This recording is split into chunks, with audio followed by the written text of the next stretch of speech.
Owen says he never heard those gunshots, but he saw these holes the next morning where bullets pierced through his carport. These wind turbines are hard at work creating energy. But how does this power get from here to your home? Used to be a house, and what you're looking at now is what used to be the roof of the house. It's really a diamond in the rough. As you can see here, underneath this carpet is some beautiful hardwood. We're taking helicopter rides, learning how the Kansas National Guard can take students to new heights. Others were here inside, checking out other tools of the trade. He can turn a stump like this into a beautiful masterpiece like this bear. The fire caused extensive damage. You can see here, especially to the back of the bus, and just about everything is charred. It's a madhouse here at the Fairlawn Plaza, but that's okay. That's what we want. Before all the local designers come in and rehab. Oh, Eric, don't go in there yet. We're gonna get to the kitchen in just a second, but for now, what you were seeing, there's a drive-through. You just drop your donations in the bucket. As the sun starts to rise, you can see the wreckage from the plane crash that did, as you said, kill 2 people. A standoff is still ongoing. Now,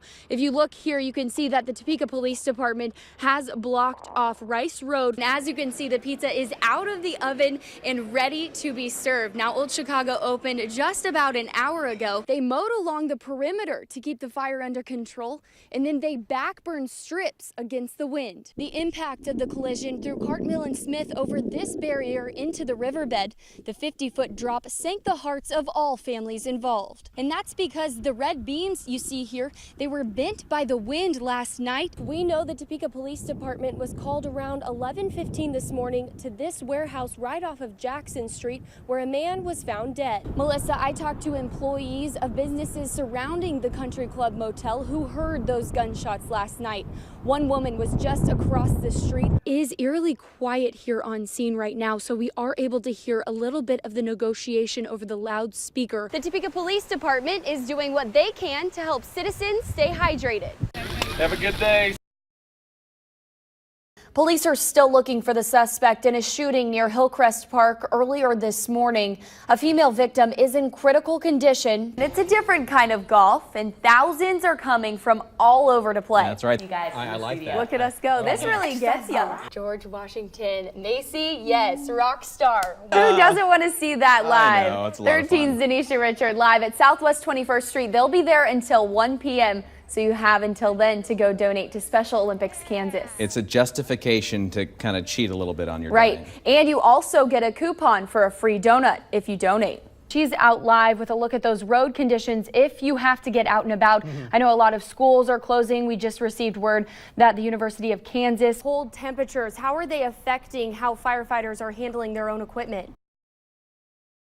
Police say an unknown man was approaching women who were jogging here in the area of 21st and Randolph. We spoke with martial arts instructor Kevin Wilson, who says he wants to lend a hand so you don't get hurt in these kinds of situations.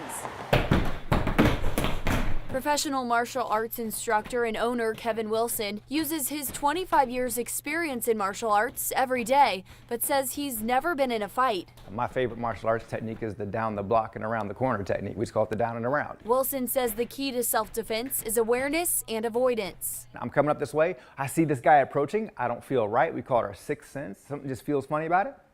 Go a different way. Your first move is always being aware. But if you find yourself in a bad situation, Wilson teaches simple moves to get you out. You step in, open hand, bam. It's very, very difficult to hold on and do that. And I know you were going to do that. Yeah. Wilson teaches his class to hit pressure points like the spleen 6 that break the balance of your attacker so you can get away. Even if I just press on this, I can take him all the way down. Just pressing on it. Avid walker Kristen Cheney is no stranger to this kind of situation. After running into a suspicious man on her route, she takes steps to be cautious. I don't wear headphones usually. I never walk alone, and I have an alarm that I can push if someone approaches me. You know, 2 sets of eyes is better than 1, and we look out for each other. To stay safe, the Topeka Police Department urges outdoor athletes to jog in well-lit areas, carry your phone and ID, and vary your route, but always let someone know where you're going. Wilson says a few precautions can help you avoid a fight and save your life. It's unfortunate that we have to do that, but it's just the world we live in. It's an important thing to do. If you want to keep your self-defense skills sharp, we posted a link to where you can sign up for Master Wilson's classes on WIBW.com. Wind farms are a sight to see from a distance. This is gorgeous up here. Even better from the inside. Yeah, you guys have a pretty good office view. Justin Steinbrock is no stranger to heights in wide open spaces or climbing a ladder connected by magnets and tight 7-minute elevator rides to the top. There's risk and there's hazards, but there's obviously tools and procedures to eliminate those. Everything's got to be 100% tied off at all times. This electrician turned EDP Renewables operations manager is in charge of the 12 contract employees, 2 substations, and 67 wind turbines that make up the 201 megawatt wind farm at Meridian Way. The nacelles at other wind farms could be totally different from this. The same basic concept. Ethan Mahan also works for the Texas-based company as a site lead technician. He says most turbines have a gearbox and all have a generator along with electrical cabinets and a converter section. And that is what turns the power into good usable power that can go into your home. This is the brain of the whole operation. Yep, this tells you all your temperatures, your speeds, your electrical values, anything you could want to know about the turbine. Everything you can get through this controller in the turbine, you can also do through a computer anywhere in the world. You can see for miles up here, and at 280 feet, you can definitely tell these wind turbines are hard at work creating energy. But how does this power get from here to your home? So they capture that energy and they deliver it onto the power grid. And so the equivalent of what's produced here is used to provide electricity to our customers. Westar Energy Media Relations Manager Gina Penzig says over the course of a year, about 1/3 of the electricity Westar customers use comes from renewable sources such as a wind farm.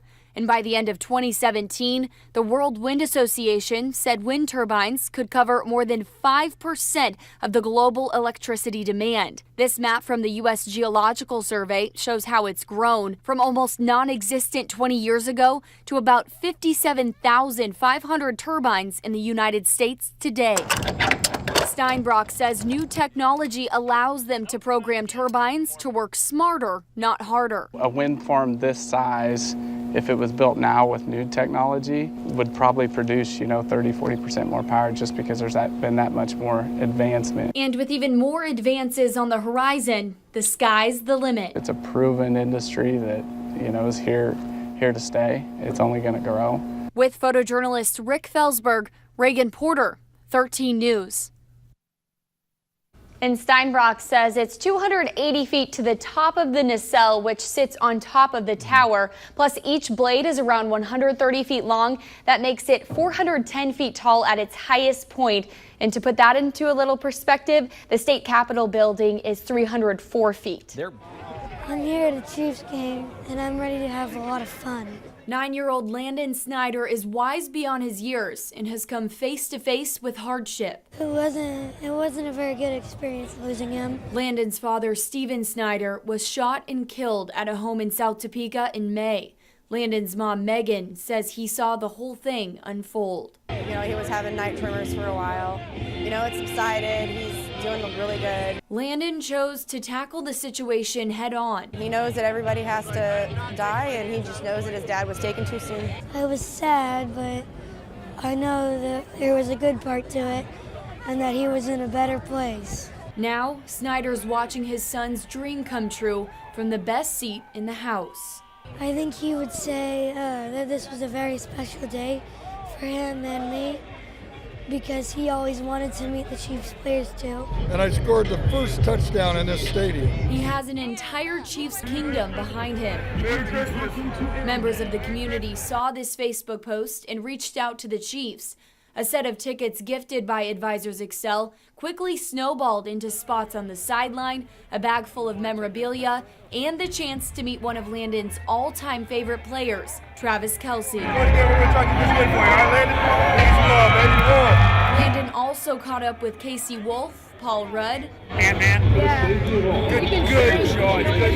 and met Mitch Holtis in the broadcast booth, where his own pair of headphones was waiting. We held him to a field goal.